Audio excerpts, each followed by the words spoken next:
NBC2's investigator Andy Parati has more on this story. Andy? Len, it takes a lot of expensive equipment to keep NASA running, but we found digging through expense reports that the space agency does a poor job at keeping track of some of that equipment, and it's costing taxpayers more than $500,000.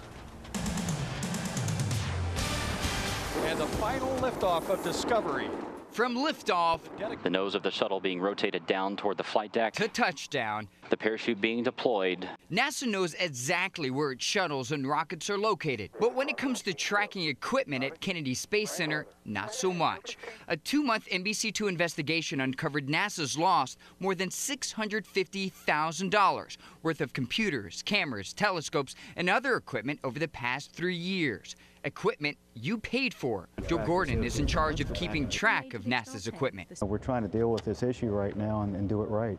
NASA was warned that they had a problem. In fact, since 2007, the federal government issued 2 separate reports warning them that they had a poor tracking system. But instead of doing a better job, things got worse. In 2008, $46,000 in equipment went missing, lost, or stolen. Last year, it jumped to $508,000. It was a spike. We anticipated that spike. And the reason I say that is over the last couple of years, we've had contractor turnover, personnel turnover. Obviously, it's unacceptable, and we hope the agency will address it. We shared our findings with U.S. Senator Marco Rubio. What can you do to make sure NASA is more responsible with their equipment and our tax dollars? Well, we'll ask them about that today. They're coming in for a budget hearing before the Commerce Committee, and we'll have an opportunity to ask about this specific story and what measures are being taken. A few hours later, he did. Have steps been taken specifically as a result of this report to prevent that from happening in the future?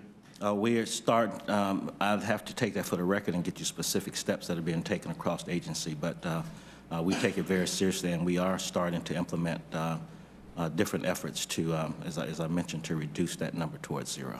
Efforts like redesigning its equipment tracking system to know who's leasing NASA equipment and for how long. Has anyone ever lost their job because of this? Not to my knowledge. In the 3 years that you looked at, which were fiscal years that we analyzed, no.